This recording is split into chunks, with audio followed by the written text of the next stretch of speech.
teacher of the message of Islam, Muslim Center, ইসলামের বার্তা প্রচারক। أعوذ بالله من الشيطان الرجيم بسم الله الرحمن الرحيم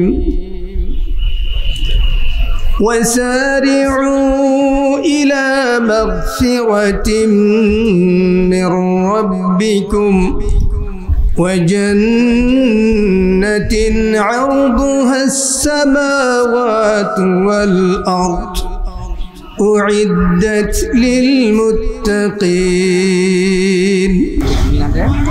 وفي آية أخرى أن الله سبحانه وتعالى يقول إن الله وملائكته يصلون على النبي يا أيها الذين آمنوا صلوا عليه وسلموا تسليما اللهم صل على محمد وعلى آل محمد كما صليت على إبراهيم وعلى آل إبراهيم إنك حميد مجيد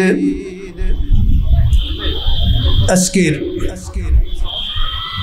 سيرة النبي صلى الله عليه وسلم মাহফিলের সম্মানিত সভাপতি, সম্মানিত ওলামায়ে কেরাম, সম্মানিত দিনী ভাইরা, সে মহান মনিবের দরবারে কালিমাতুশ শুকর আদায় করছি, যিনি মেহেরবানি করে সুস্থতার সাথে আজকের এই দিনী আসরে, দিনী জলসায় শরীক হওয়ার মতো সুযোগ করে দিয়েছেন। আলহামদুলিল্লাহ। আমি শুরুতে আল কুরআনুল কারীমের একটি আয়াত উপস্থাপন করেছি। মহান রব্বুল আলামিনের কাছে এই তৌফিক কামনা করছি, মহান রব্বুল আলামিন যেন এই সংক্ষিপ্ত পরিসরে এর আলোকে কিছু কথা বলার, শোনার এবং জীবনকে কোরআনের রঙে রঙিন করার মতো সুযোগ দান করেন। আমিন।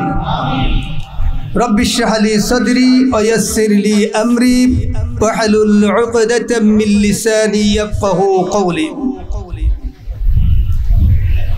আমরা যে আয়াত তেলাওয়াত করেছি, মহান রব্বুল ইজ্জত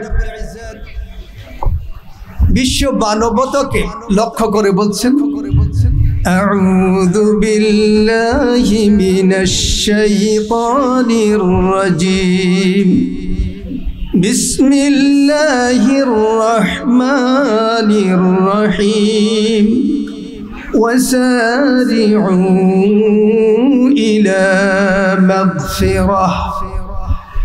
আল্লাহ বলছেন, তোমরা দৌড়াও ক্ষমার দিকে। আস্তে হাঁটতে বলছে না জোরে হাঁটতে বলছে? কিসের দিকে? তাহলে বোঝা যায় আমাদের গুনাহ হয়। গুনাহ হয়? গুনাহ মুক্ত মানুষ কি আছে? গুনাহ মুক্ত মানুষ নাই। মুহাম্মাদুর রাসূলুল্লাহ সাল্লাল্লাহু আলাইহি ওয়াসাল্লাম সাহাবা আজমাইনকে লক্ষ্য করে বলছেন, কুল্লুকুম খাত্তা। সবাই ভুল করে, সবাই ভুল করে। ভুল আর অপরাধ এক বিষয় না। মানুষ ভুলে যেতে পারে না? ভুলতে পারে তো। ওয়া খায়রুল খাত্তাইনা আত-তাওয়াবুন। আর এই যারা ভুল করে এদের মধ্যে সবচেয়ে উত্তম হচ্ছে যারা তওবা করে। তাহলে উত্তম কারা? যারা তওবা করে। তাহলে আমরা সবাই স্বীকার করি আমরা কি ভুল, গুনাহ আমাদের হয়। তাহলে এই গুনাহ থাকবে আমাদের মধ্যে, আরো গুনাহ করতে থাকবো, এটা কি মুমিনের জন্য উচিত? তাহলে কি উচিত? গুনাহ হওয়ার সাথে সাথে যেন আমরা ক্ষমার দিকে দৌড়াই। কারণ আমার কবে যে মৃত্যু হয়ে যাবে সেই কথা কিন্তু আমি জানি না। وما تدري نفس بأي أرض تموت। আল্লাহ বলছে কোন ব্যক্তি জানে না সে কোথায় মৃত্যুবরণ করবে, আর যেই ভূমিতে সে মৃত্যুবরণ করবে সেই ভূমিতে মালাকুল মাউত আসার পরে এক মুহূর্ত সময়ও আর সুযোগ দেবে না। ইযা জাআ আজালুহুম লা ইস্তাখিরুনা সাআতান ওয়া লা ইস্তাকদিমুন। মৃত্যুর পরোয়ানা যখন ঘোষণা হয়ে যাবে এক মুহূর্ত আর এগিয়ে যাওয়ার সুযোগ দেওয়া হবে না। নাকি সম্পদ যাদের বেশি আছে তারা একটু সময় বাড়াই নেবে, সুযোগ হবে? হবে না। ক্ষমতা যার বেশি আছে তাকে মালাকুল মাউত একটু সুযোগ দিবে যে তুমি যেহেতু পাওয়ারে আছো একটু সময় দিলাম, এইবার একটু তওবা করো, সুযোগ দেওয়া হবে।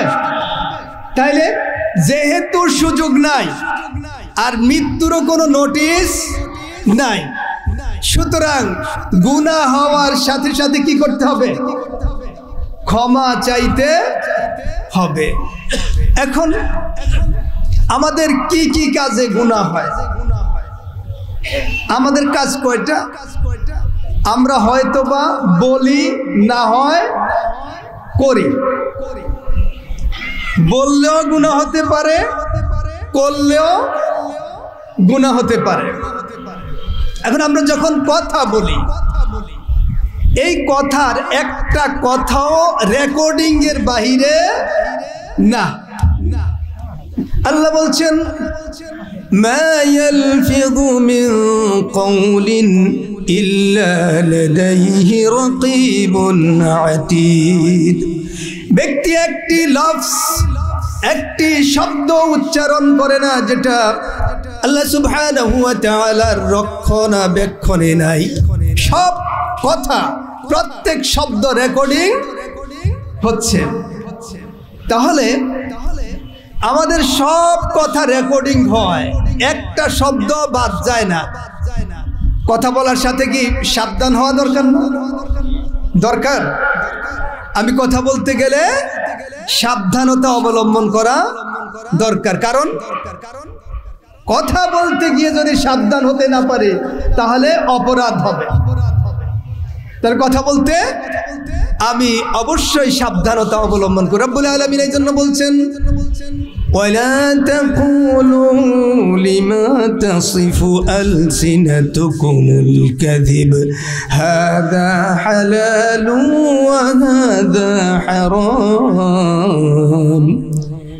তোমার জিহ্বা এসে গেল, কথা বলার ক্ষমতা তোমাকে রব্বুল আলামিন দিয়েছে।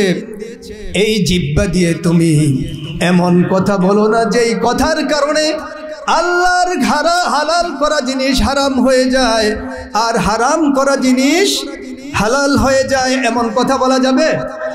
যাবে। তাহলে আমাদের কথা বলতে সাবধান থাকতে হবে।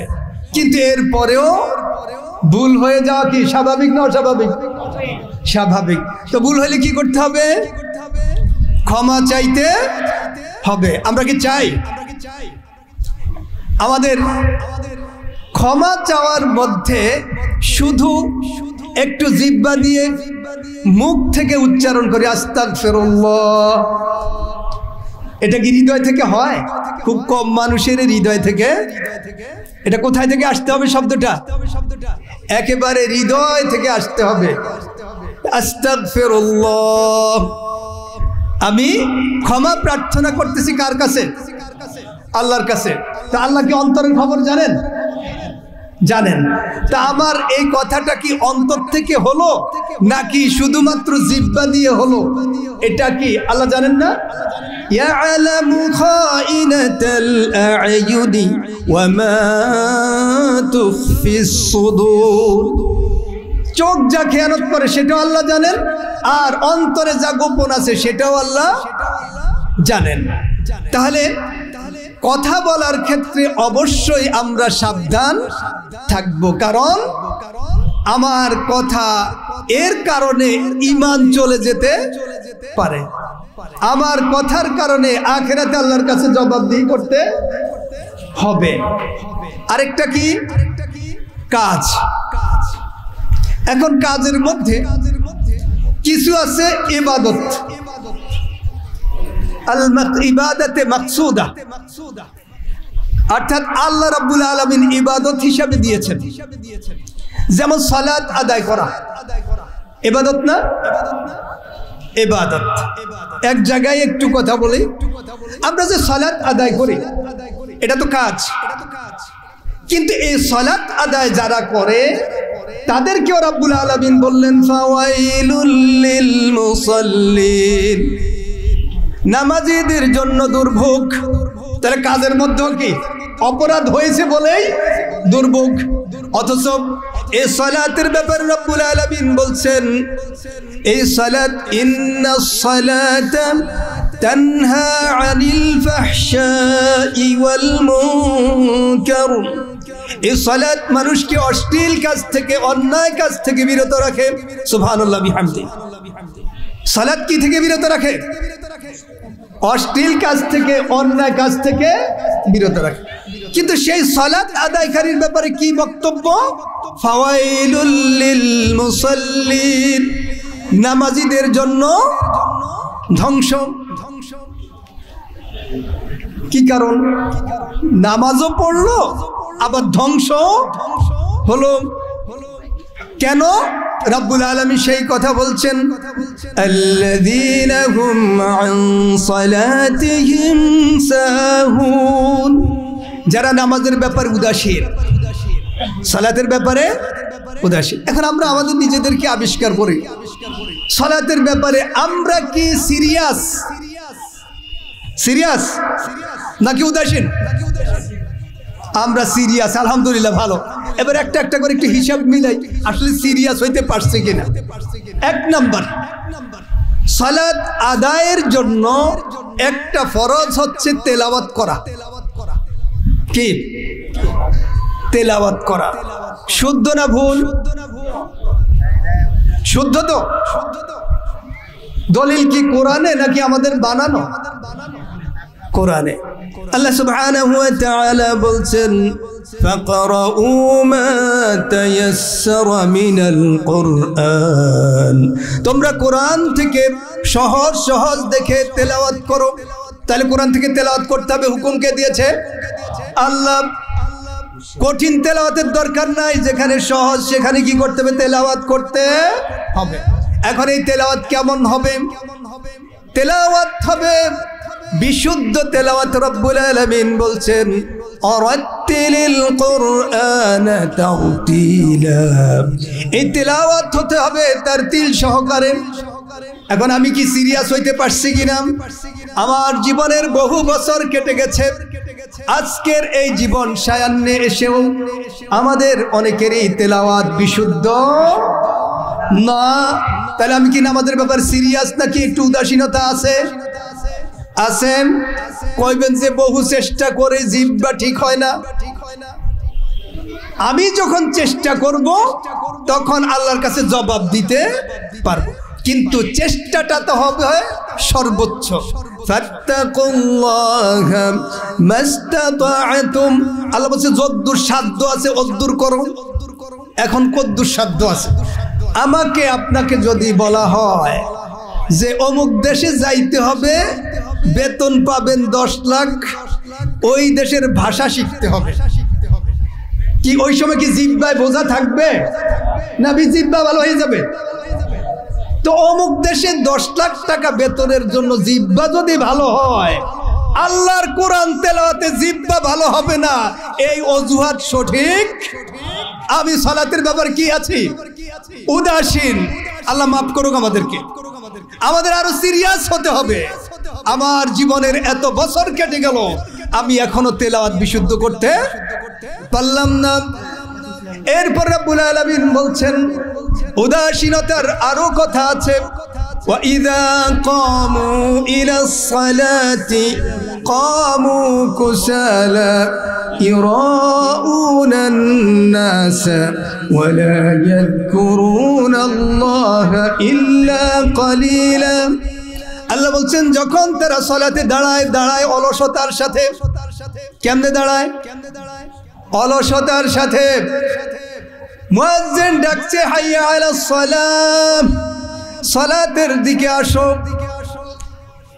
কেউ প্রশ্ন করতে পারে কেন যাব সালাতে? মুয়াজ্জিন আবার পাল্টা বলছে হাইয়া আলাল ফালাহ। শুধু সালাত নয়, এখানে সফলতা আছে, আসো সফলতার দিকে। সুবহানাল্লাহ। তো মুয়াজ্জিন ডাকছে সালাতের দিকে আসো। আপনার ভিতরের গোপন প্রশ্নের জবাব মুয়াজ্জিন দিচ্ছে। সেই সালাত এমন নয় যে তুমি ব্যর্থ হবা। তোমার দুনিয়া এবং আখিরাতের সফলতার মূল জায়গা সালাত, সেখানে আসো। এখন সালাতের দিকে গেলেন, সিরিয়াস থাকতে হবে। থাকতে হবে না? আমরা সবাই রাসূলুল্লাহ সাল্লাল্লাহু আলাইহি ওয়াসাল্লাম কিয়ামতের ভয়াবহতা বলতে গিয়ে বলছেন সেই দিন কঠিন অবস্থায় মানুষ ঘামের মধ্যে হাবুডুবু খাবে, সূর্য চলে আসবে মাথার উপর। এই কঠিন পরিস্থিতিতে আল্লাহ সুবহানাহু ওয়া তাআলা যাদেরকে আল্লাহর আরশের নিচে ছায়া দিবেন, তাদের মধ্যে এক শ্রেণী হচ্ছে রাজুলুন মুআল্লাকুন কলবুহু ফিল মাসাজিদ আও বিল মাসাজিদ। ওই ব্যক্তি আল্লাহর আরশের নিচে ছায়া পাবে যার অন্তরটা মসজিদের সাথে ঝুলন্ত থাকে। অন্তর কোথায় ঝুলন্ত থাকবে? মসজিদের সাথে ঝুলন্ত থাকবে। এখন এখানে যদি কিছু ঝুলাই দেই, ঝুলাই আমি টান দিয়ে এদিকে আনার পর ছেড়ে দিলে কই যাবে? জায়গা মতো চলে যাবে না? তাহলে রাজুলুন মুআল্লাকুন কলবুহু বিল মাসাজিদ, ওই ব্যক্তি আরশের নিচে ছায়া পাবে যার অন্তরটা মসজিদের সাথে ঝুলন্ত রয়েছে। আমার আপনার অন্তর মসজিদে ঝুলন্ত থাকলে মুয়াজ্জিন যখন হাইয়া আলাস সালাহ হাইয়া আলাল ফালাহ বলে ডাক দিয়েছে, তখন আমি দৌড়াই কোথায় চলে যাব? মসজিদে যাব। এক্ষেত্রে তো আমাদের যথেষ্ট অবহেলা থাকে। তাইলে কি আমার কাজের মধ্যে, সালাতের মধ্যে কি আমি সফল হইতে পারছি? আমার তেলাওয়াত যদি বিশুদ্ধ না হয়, আমার সালাত যদি অলসতা থাকে, সালাত যদি লোক দেখানো হয়, লোক দেখানো পর্যন্ত না গেলে মানুষ কি মনে করবে? সপ্তাহে কেউ যায়, কেউ আবার শুধু ঈদের জামাতে যায়। এগুলো কি? তারা মানুষকে দেখানোর জন্য এই সালাতের মধ্যে এসেছে। আল্লাহ বলছে ওয়ালা ইয়াযকুরুনাল্লাহা ইল্লা কালিলা। তারা আল্লাহকে খুব কমই স্মরণ করে। তাহলে দেখেন যে সালাত নাজাতের ওয়াসিলা, সেই সালাতের মধ্যে আমাদের কত অপরাধ। রুকু ঠিক হয় না, সিজদা ঠিক হয় না। সালাতে রবের সাথে আমাদের সাক্ষাৎ, সেটা নিজে বুঝি না।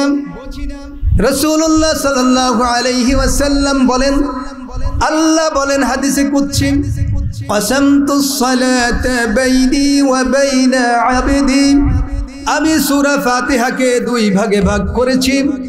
ইযা ক্বালাল আবদু আলহামদুলিল্লাহি রাব্বিল আলামিন, বান্দা যখন বলে সব প্রশংসা মহান আল্লাহ যিনি জগৎ সমূহের প্রতিপালক, এই ঘোষণা কে দেয়? বান্দা দেয়। রব্বুল আলামিন সাথে সাথে জবাব দেন হামিদানি আবদি, আমার বান্দা আমার প্রশংসা করলো। সুবহানাল্লাহ বিহামদি। আমরা এক আয়াত পড়লাম, আল্লাহ জবাব দিলেন। এই অনুভব যখন সৃষ্টি হবে, সালাতের মধ্যে কি একাগ্রতা থাকবে না থাকবে না? থাকবে। সিরিয়াস নাকি অলসতা? তাহলে সালাতে যদি সিরিয়াস হতে না পারি, এই সালাত আমার নাজাতের চাইতে আখিরাতে প্রতিবন্ধকতা সৃষ্টি হতে পারে। যদি আন সালাতিহিম সাহুনের কাতারে পড়ে যাই, আল্লাহ আমাদের সবাইকে হেফাজত করুন। আমরা যেন আমাদের কথার ক্ষেত্রে ভুল না করি, সাবধান থাকি। কাজের ক্ষেত্রে ভুল না করি, সাবধান থাকি। এবার বান্দার হকের ব্যাপারে কিছু বক্তব্য। ভুল হয় না বান্দার হকের ব্যাপারে? আমাদের প্রথম কথা কি ছিল মনে আছে কিনা? কোন দিকে দৌড়াইতে হবে? ক্ষমার দিকে দৌড়াইতে হবে। তাহলে কথায় ভুল হয়, এতে ক্ষমা যেন পাই, সিরিয়াস হইতে হবে, দৌড়াইতে হবে। কাজে ভুল হয়, ক্ষমার দিকে দৌড়াইতে হবে। আসি আমাদের আরো ভুল, যেটা রব্বুল আলামিন কিয়ামতের দিন ক্ষমা করিবেন। কোনটা সেটা? বান্দার হক। এই জায়গায় এসে আমরা একটু ভুল করে বসি। প্রথম ভুল হলো আমরা শুধু অধিকারের কথা বলি। কিসের কথা বলি? ইসলামী শরিয়া কি অধিকারের কথা বলে না কর্তব্যের কথা বলে? কর্তব্যের কথা বলে। কথা বুঝতে পেরেছেন কিনা? আমি একটু উদাহরণ দিলে আপনারা বুঝবেন। আরো রাসূল সাল্লাল্লাহু আলাইহি ওয়াসাল্লাম বলছেন, মান লাম ইয়ারহাম সাগীরানা ওয়া লাম ইয়ারিফ শারফা কাবীরিনা ফালাইসা মিন্না। যে ছোটদেরকে স্নেহ করে না, এটা অধিকার না কর্তব্য? কি বলেন আপনারা, অধিকার না কর্তব্য? ছোটকে স্নেহ করবে, অধিকার না কর্তব্য? কর্তব্য। মুরব্বী যদি কয় উনি আমাকে সালাম দিল না, ছেলে যদি কয় উনি আমাকে আদর করলো না, এই দুইটাই কি? অধিকার। শরিয়া বলছে কি? কর্তব্য। তাইলে শরিয়া বলছে ইয়ারহাম সাগীরানা, বড় জনের কর্তব্য হলো ছোটকে স্নেহ করা, আর ছোটের কর্তব্য হলো ইয়ারিফ শারফা কাবীরিনা, সে বড়কে শ্রদ্ধা করবে। কেউ দাবি আদায় করবে না। দাবি আদায় করবে? সবাই কি করবে? দায়িত্ব পালন করবে। এখন আপনি যখন পরিবারের প্রধান, আপনি কি শুধু অধিকার চাইবেন না কর্তব্য পালন করবেন? কি করবেন? কর্তব্য পালন করবেন না? রাসূল সাল্লাল্লাহু আলাইহি ওয়াসাল্লাম বলছেন, আলা কুল্লুকুম রাইন ওয়া কুল্লুকুম মাসউলুন আন রাইয়াতিহি। সাবধান, তোমরা সবাই দায়িত্বশীল। তো দায়িত্বশীল মানে কি? অধিকার আদায় করা না কর্তব্য পালন করা? হাদিস কি কয়? অধিকার আদায় নাকি কর্তব্য পালন? কর্তব্য পালন। ওয়া কুল্লুকুম মাসউলুন আন রাইয়াতিহি, আর সবাই তোমরা নিজের দায়িত্বের ব্যাপারে আল্লাহর কাছে জিজ্ঞাসিত হবে।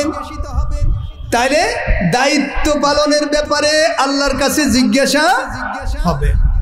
এখন আমি পরিবারের প্রধান, আমি বাবা, সন্তানের প্রতি কি আমার কিছু কর্তব্য আছে না? আমি যদি কর্তব্য পালন না করি তাহলে কি হবে? গুনাহ হবে না সওয়াব হবে?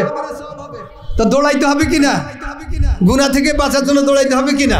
এখন আমার সন্তান, আমার পরিবারের খাদ্য দিলাম, পানীয় দিলাম, কিন্তু এই পরিবারটাকে নেক পরিবার, ইসলামী পরিবার বানানোর জন্য চেষ্টা করলাম না, গুনাহ হবে না সওয়াব হবে? গুনাহ হবে।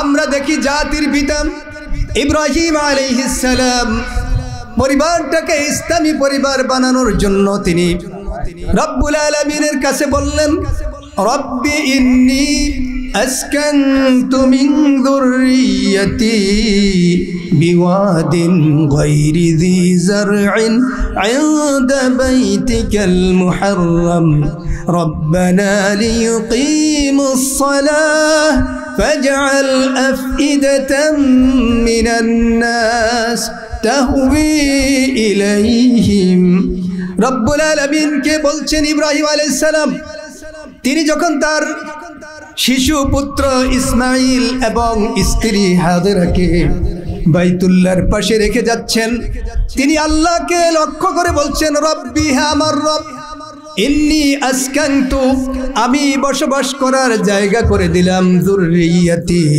আমার পরিবারের লোকজনকে বিওয়াদিন এমন একটি উপত্যকায় গায়রি যি জারইন যেখানে ফসল ফলায় না কেমন জায়গা রেখে যাচ্ছে যেখানে ফসল ফলে না মরুভূমি তবে ইনদা বাইতিকাল মুহাররম তোমার বাইতুল্লাহর পাশে রেখে যাচ্ছি আমি চাই না দুনিয়ার সুখ আমি চাই আমার সন্তান যদি বাইতুল্লাহর পাশে থাকে আমার স্ত্রী যদি তোমার ঘরের কাছে থাকে লিয়ুকিমুস সালাহ এরা নামাজ কায়েম করবে তাহলে কোন জায়গায় বাসা খোঁজ করি যেই জায়গায় জাগতিক সুবিধা আছে জাতির পিতা কি সেটা খুঁজছে কোনটা খুঁজছে যেই জায়গায় আল্লাহর বান্দা হওয়ার সুযোগ আছে সেই জায়গা খুঁজছে আমরা বাসা খোঁজার সময় কি সেটা খুঁজি কিনা তাহলে কি ক্ষমার দিকে দৌড়ানো লাগবে না লাগবে এখন এমন জায়গায় বাসা নিলাম যেই জায়গার মধ্যে লোকেরা আধুনিকের চাইতেও আধুনিক নামাজ রোজার গোষ্ঠীও নাই হালাল উপার্জনের চিন্তা নাই সুদ ঘুষ দুর্নীতিতে ভরপুর সেখানে থেকে আমার সন্তান কি হালাল উপার্জন শিখবে নামাজ শিখবে কথায় কথায় সুবহানাল্লাহ আলহামদুলিল্লাহ শিখবে না আমি দুনিয়ার সুখ চাইলাম দুনিয়ার আধুনিকতা চাইলাম কিন্তু আমার সন্তান আমার পরিবার ইসলামী আদর্শে গঠিত হোক সেই পরিবেশ আমি খুঁজলাম না এই পরিবার যদি নষ্ট হয় আমি দায়িত্ব পালনে অবহেলা করলাম এর জবাবদিহি আমার সন্তানকে করতে হবে আমি বাদ যাব রাসূলুল্লাহ সাল্লাল্লাহু আলাইহি ওয়াসাল্লাম বলছেন সালাসাতুন লা ইউকাল্লিমুহুমুল্লাহু ইয়াওমাল কিয়ামাহ কিয়ামতের ময়দানে তিন শ্রেণীর মানুষের সাথে রব্বুল আলামিন কথা বলবে না ওয়ালা ইয়ানজুরু ইলাইহিম তাদের দিকে রহমতের নজর দিবে না ওয়ালা ইউযাক্কিহিম আর তাদেরকে পরিশুদ্ধ করবে না এই বক্তব্যের পরে তিন শ্রেণীর এক শ্রেণীর কথা রাসূল সাল্লাল্লাহু আলাইহি ওয়াসাল্লাম বলছেন ওয়ারাজুল ওয়ালিদুন মুতাবাররিউন আন ওয়ালাদিহি আও কামা ক্বালা আলাইহিস সালাম ওই পিতামাতার দিকে রব্বুল আলামিন রহমতের নজর দিবে না কথা বলবে না যেই পিতামাতা সন্তানের ব্যাপারে উদাসীন ছিল তাদেরকে নেক সন্তান বানানোর প্রজেক্ট গ্রহণ করে নাই তাহলে পিতামাতা হইলে কি দায়িত্ব মাপ এখন এই পিতামাতা যদি বুড়ো বয়সে কয় যে আমাকে বৃদ্ধাশ্রমে পাঠিয়েছে অপরাধী কে কারণ তিনি দায়িত্ব পালন করেন নাই নেক সন্তান বানানোর জন্য যে পরিবেশ দরকার ছিল সেই পরিবেশ খোঁজ করেন নাই যে শিক্ষা দরকার ছিল সেই শিক্ষা তিনি দেন নাই তাহলে এই কাটা গাছ লাগিয়ে সেখান থেকে আম চাওয়া এটা কি আদৌ ঠিক তাহলে কি এই যে ভুল হচ্ছে দৌড়ানো দরকার ছিল না দরকার ছিল এবার আসেন আমরা পরিবারের আর বেশি যেতে পারবো না কারণ সময় তো খুব অল্প আমরা আসি ধরেন মালিক শ্রমিক এখানে কি কাজ আছে না শ্রমিক খালি কয় আমার দাবি মালিক কয় যে আরো খাটো মহা বিপদ সবাই কি চায় অধিকার চায় শরিয়া কি অধিকারের কথা বলছে না কর্তব্য পালনের কথা বলছে তাহলে কি শরিয়া ভায়োলেট হচ্ছে না? তাহলে গুনাহ হবে না? হবে না? তাহলে কি ক্ষমার দিকে যেতে হবে? তো যেতে হবে না? আল্লাহ সুবহানাহু ওয়া তাআলা সবাইকে লক্ষ্য করে বলছেন, ইন্নাল্লাহা ইয়া'মুরুকুম আন তুআদ্দুল আমানাতি ইলা আহলিহা। আল্লাহ হুকুম করছেন তোমাদেরকে, তোমরা যেন আমানতের দায়িত্ব যথাযথভাবে পালন করো, আমানতকে হকদারের কাছে পৌঁছাই দাও। শ্রমিককে রব্বুল আলামিন বলছে, হে শ্রমিক, তোমার 8 ঘন্টা ডিউটি, তোমার কাছে এই ডিউটি মালিকের পক্ষ থেকে আমানত। মালিকের পক্ষ থেকে কি? আমানত। সুতরাং এই ডিউটিতে যদি ফাঁকি ঝুঁকি দাও, তোমার জীবিকা হালাল হবে না। এমন কাজ করা যাবে না যেই কাজের কারণে এই কোম্পানি বসে যাবে, কারণ এই কোম্পানি তোমার কাছে আমানত। এমন কাজ করা যাবে না যেই কাজের কারণে এই কোম্পানি বসে গেলে দেশের অর্থনীতি ক্ষতি হবে। তাহলে আমি আমার কাছে দেশের আমানতও আছে। আমি নামাজ পড়ি, নামাজের মধ্যে ছুটি নিয়ে এসেছি, এসে নফল সুন্নত সব পড়তেছি। আমার ডিউটি কি? ফরজ। ডিউটি কি? ফরজ। আর আমি পড়তেছি নফল। ফরজ মেরে কি করতেছি? নফল করতেছি। আমি এখানে গুনার কাজ করছি, আমাকে এই নফল ছেড়ে ফরজের দিকে চলে যেতে হবে। আল্লাহর করা হুকুম ফরজ আদায়ের পর আমাকে চলে যেতে হবে। আমার চাকরির দায়িত্ব কে ফরজ করেছে? আল্লাহ। আল্লাহ বলছেন, ইন্নাল্লাহা ইয়া'মুরুকুম আন তুআদ্দুল আমানাতি ইলা আহলিহা। আল্লাহ যেটা হুকুম করেছেন মালিকের আমানত, 8 ঘন্টা ডিউটি যথাযথভাবে পালন করা, এটা আমার আমানত। যদি খেয়ানত করি, কিয়ামতের ময়দানে আল্লাহ ছাড়বেন না। আর দুনিয়াতে এত কষ্ট করে চাকরি করার পর আমার এই জীবিকাটা হালালের পরিবর্তে হারাম হয়ে যাচ্ছে। আমার জীবিকা যদি হারাম হয়, তাহলে আমার এই হারাম জীবিকা দিয়ে আল্লাহর কাছে এত কষ্ট করার পরে দোয়া করব, দোয়া কবুল হবে না।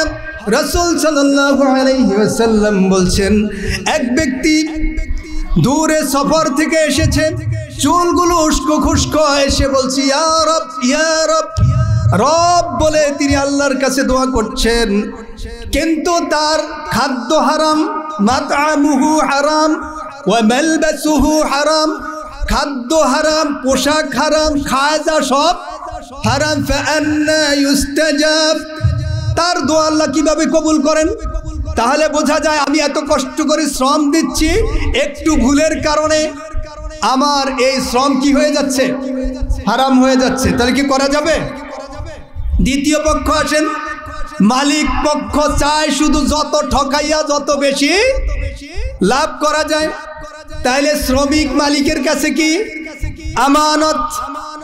শ্রমিকের হক দিয়ে দেওয়ার জন্য আল্লাহ রাসূল সাল্লাল্লাহু আলাইহি ওয়াসাল্লাম হুকুম করেছেন, উতুল আজিরা আজরাহু, শ্রমিকের তার শ্রম এর মূল্য দিয়ে দাও।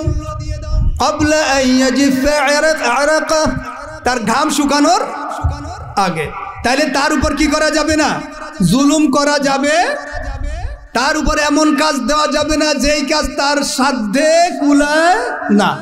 তার অধিকার অর্থাৎ মালিকের দায়িত্ব তার সব হকগুলো দিয়ে দেওয়া। কিন্তু মালিক সাহেব যদি এক্ষেত্রে প্রতারণা করেন, 1000 কোটি টাকার মালিক হতে পারেন, কিন্তু জীবিকা কি হবে না? হালাল হবে। তারই কি করতে হবে?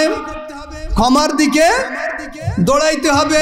শ্রমিক দৌড়াবে দায়িত্ব পালনের মাধ্যমে, মালিক দৌড়াবে দায়িত্ব পালনের মাধ্যমে। সবাই দৌড়াচ্ছে কিসের দিকে?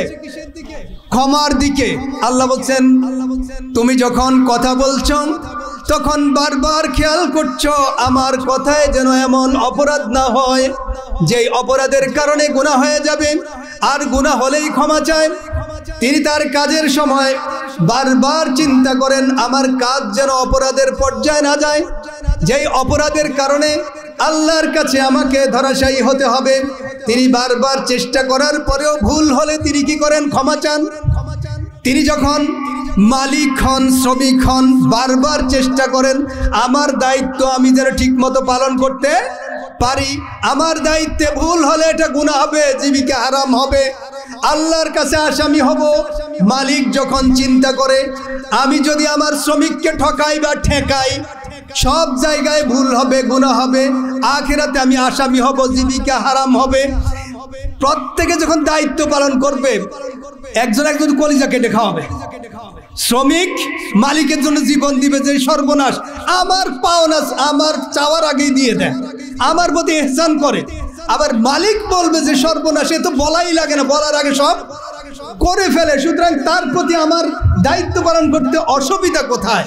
এই সোনালী সমাজ দিতে চায় কে? ইসলাম।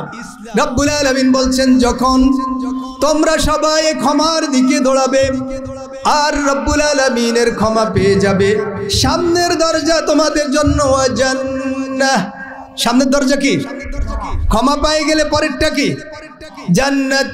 আরদুহাস সামাওয়াতু ওয়াল আরদ, যার বিস্তৃতি হচ্ছে আকাশ জমিন সমপরিমাণ। আল্লাহু আকবার। উইদ্দাত লিল মুত্তাকিন, যেই জান্নাত প্রস্তুত করা হয়েছে মুত্তাকিনদের জন্য। আমরা তো মুত্তাকি হতে রাজি আছি, আছি না? মুত্তাকি মানে সচেতন। মুত্তাকি মানে কি? সচেতন। এখন কি আমরা সবাই সচেতন? মুত্তাকি তো? আচ্ছা, আমাদের এই দেশে বিচার ব্যবস্থা আল্লাহর আইনে চলে না? তা আমরা তো সচেতন, কই একদিনও কি বিচার ব্যবস্থা আল্লাহর আইনে হোক, এই জন্য কি আমরা খুব প্রাণান্তকর চেষ্টা শুরু করেছি? যদি না করি আল্লাহর কাছে মাপ পাওয়া যাবে, তাহলে কি করতে হবে? বিচার ব্যবস্থা কার আইনে চলবে? আলা লাহুল খালকু ওয়াল আমর, সৃষ্টি যার হুকুম চলবে, তাহলে এই জমিন যার বিচার ব্যবস্থা হবে তার।